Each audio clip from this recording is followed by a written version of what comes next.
ভিডিওর শুরুতেই যে 12টি পেজ বা ডকুমেন্ট আপনারা স্ক্রিনে দেখতে পাচ্ছেন, এগুলো সাধারণ কোনো কাগজ নয়। এগুলো হলো বাংলাদেশের লাখো সরকারি কর্মকর্তা কর্মচারীর ভাগ্য বদলের দলিল। হ্যাঁ, আপনারা ঠিকই দেখছেন, এটি সেই বহু প্রতীক্ষিত নবম জাতীয় পে স্কেলের চূড়ান্ত প্রস্তাবনা, যা সদ্যই প্রধান উপদেষ্টা ডক্টর মোহাম্মদ ইউনূসের দপ্তরে জমা দেওয়া হয়েছে। আজকের এই ভিডিওতে আমরা শুধুমাত্র বেতনের অঙ্ক করব না, আমরা সেই 12টি পৃষ্ঠার প্রতিটি লাইনের ব্যবচ্ছেদ করব এবং ভিডিওর একদম শেষ অংশে আমি আপনাদের এমন কিছু গোপন এবং অত্যন্ত গুরুত্বপূর্ণ তথ্য দেব, যা শোনার পর আপনি হয়তো বিশ্বাসই করতে চাইবেন না, কিন্তু সেটাই সত্য হতে যাচ্ছে। এই তথ্যটি পে কমিশনের রিপোর্টের একদম ভেতরের খবর, যা সচরাচর জনসম্মুখে আসে না, তাই একটি মুহূর্তও মিস করবেন না। দর্শক মণ্ডলী, স্বাগত জানাচ্ছি আমার চ্যানেলের আরও একটি বিশেষ পর্বে। ইন্টারনেটে পে স্কেল নিয়ে হাজারো গুজবের ভিড়ে আপনি কেন আমাদের এই ভিডিওটি বিশ্বাস করবেন? কারণ আজকের ভিডিওর প্রতিটি তথ্য আমরা সংগ্রহ করেছি দেশের শীর্ষস্থানীয় গণমাধ্যম এটিএন নিউজ। প্রতিবেদনে সরকারি চাকরিজীবীদের বেতন বেড়েছে প্রায় 2.5 গুণ, সেই সঙ্গে বৈশাখী ভাতাসহ রয়েছে বেশ কিছু সুবিধা। চ্যানেল 24 এবং দৈনিক যুগান্তরের এক্সক্লুসিভ রিপোর্ট থেকে আমরা এই নির্ভরযোগ্য সূত্রগুলো থেকে পাওয়া তথ্যগুলোকে একত্রিত করে বিশ্লেষণ করে আপনার সামনে তুলে ধরছি, যাতে কোনো বিভ্রান্তি না থাকে। নির্ধারিত সময়ের 3 সপ্তাহ আগেই প্রধান উপদেষ্টা ডক্টর মোহাম্মদ ইউনূসের কাছে একটি বিপ্লবাত্মক প্রতিবেদন পেশ করেছে জাতীয় বেতন কমিশন। সাবেক অর্থসচিব জাকির আহমেদ খানের নেতৃত্বে গঠিত এই কমিশন সরকারি চাকরিজীবীদের জন্য যে সুপারিশ করেছে তা এক কথায় অবিশ্বাস্য। রিপোর্টে দেখা যাচ্ছে সরকারি চাকরিজীবীদের বেতন বাড়ছে প্রায় 2.5 গুণ। শুধু তাই নয়, এর সঙ্গে বৈশাখী ভাতা, বাড়ি ভাড়া এবং চিকিৎসার মতো সুবিধাগুলোতেও আসছে আমূল পরিবর্তন। সবচেয়ে বড় যে পরিবর্তনটি আসছে তা হলো বেতনের অনুপাত বা রেশিওতে। বর্তমানে সর্বোচ্চ এবং সর্বনিম্ন বেতনের অনুপাত যেখানে 11:9.4 এর মতো, সেখানে নতুন পে স্কেলে এটি কমিয়ে 11:1 করার সুপারিশ করা হয়েছে। এর মানে হলো নিচের দিকের গ্রেডের কর্মচারীদের বেতন উপরের দিকের কর্মকর্তাদের তুলনায় আনুপাতিক হারে বেশি বাড়ছে। এটি নিঃসন্দেহে আয়ের বৈষম্য কমাতে একটি বড় পদক্ষেপ। আসুন এবার সরাসরি অঙ্কের হিসাবে যাওয়া যাক। এটিএন নিউজ এবং যুগান্তরের তথ্যানুসারে বর্তমানে একজন সরকারি কর্মচারীর সর্বনিম্ন মূল বেতন বা বেসিক স্যালারি হল 8,250 টাকা, যা দ্রব্যমূল্যের এই ঊর্ধ্বগতির বাজারে সংসার চালানো প্রায় অসম্ভব। পে কমিশন তাদের সুপারিশে এই সর্বনিম্ন বেতন 8,250 টাকা থেকে বাড়িয়ে 20,000 টাকা অথবা 20,250 টাকা করার প্রস্তাব করেছে, অর্থাৎ এক লাফে বেতন বাড়ছে প্রায় 2.5 গুণ।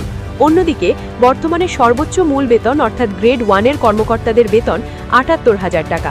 নতুন প্রস্তাবনায় এই সর্বোচ্চ বেতন বাড়িয়ে 1,60,000 টাকা করার সুপারিশ করা হয়েছে, অর্থাৎ শীর্ষ পর্যায়ের কর্মকর্তাদের বেতনও দ্বিগুণের বেশি বাড়ছে। দর্শক, আপনারা যারা বিভিন্ন গ্রেডে চাকরি করছেন তারা নিশ্চয়ই অধীর আগ্রহে অপেক্ষা করছেন আপনার গ্রেডে বেতন কত হতে পারে তা জানার জন্য। দৈনিক যুগান্তরে প্রকাশিত রিপোর্টের ভিত্তিতে আমরা এখন 20তম গ্রেড থেকে শুরু করে প্রথম গ্রেড পর্যন্ত প্রতিটি ধাপের প্রস্তাবিত বেতন কাঠামো তুলে ধরছি। খুব মনোযোগ দিয়ে লক্ষ্য করুন। শুরু করছি 20তম গ্রেড দিয়ে। বর্তমানে এই গ্রেডের মূল বেতন 8,250 থেকে 20,010 টাকার স্কেলে। প্রস্তাবিত স্কেলে মূল বেতন শুরুই হবে 20,000 টাকা থেকে এবং সর্বোচ্চ স্কেল গিয়ে ঠেকবে 48,800 টাকায়। চিন্তা করুন, একজন অফিস সহায়কের এন্ট্রি লেভেল স্যালারি হবে 20,000 টাকা। 19তম গ্রেড, বর্তমানে 8,500 টাকা। প্রস্তাবিত স্কেলে এটি বেড়ে দাঁড়াচ্ছে 18,000 থেকে 48,600 টাকা। নোট, এখানে গ্রেড অনুযায়ী সামান্য সমন্বয় হতে পারে, তবে কমিশন 20তম গ্রেডকে ফোকাস করে নিম্নতম 20,000 ফিক্সড করার প্রস্তাব দিয়েছে, তাই 19তম গ্রেডের সামান্য উপরেই থাকবে।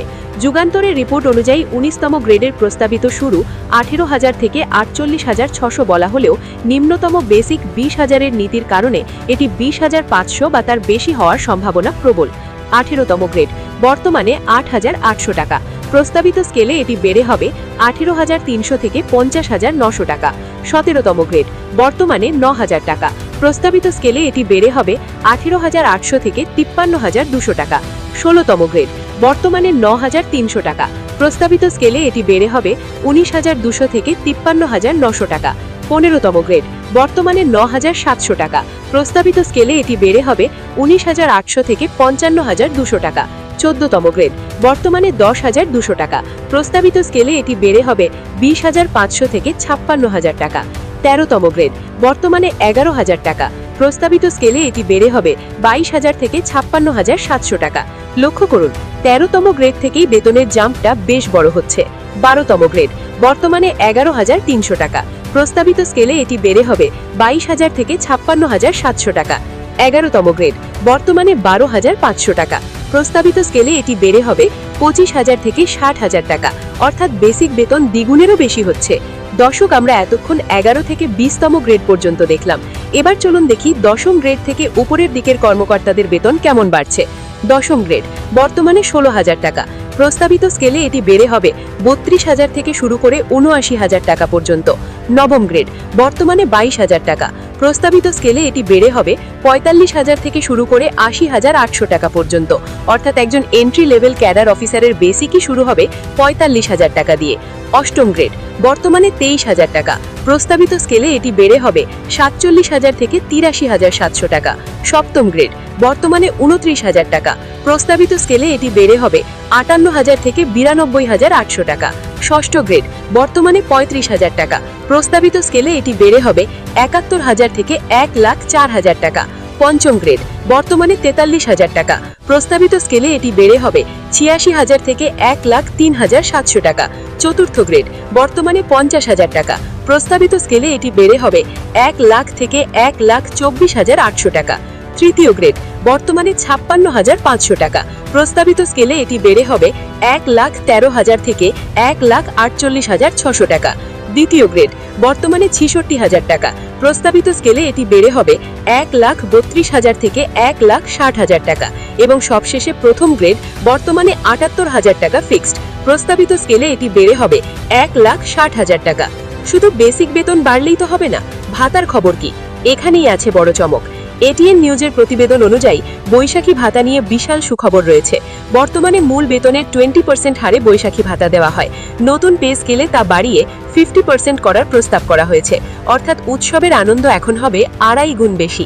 এছাড়াও বাড়ি ভাড়া, যাতায়াত ভাতা এবং টিফিন ভাতার ক্ষেত্রেও উল্লেখযোগ্য বৃদ্ধির সুপারিশ করা হয়েছে।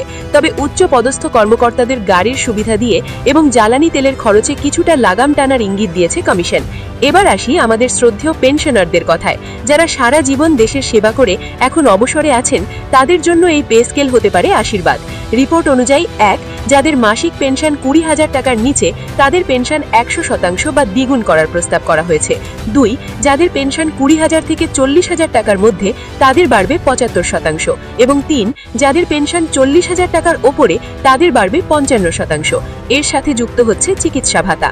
65 বছরের কম বয়সীদের জন্য চিকিৎসা ভাতা 5,000 টাকা এবং 70 বছরের বেশি বয়সীদের জন্য তা বাড়িয়ে 10,000 টাকা করার প্রস্তাব করা হয়েছে।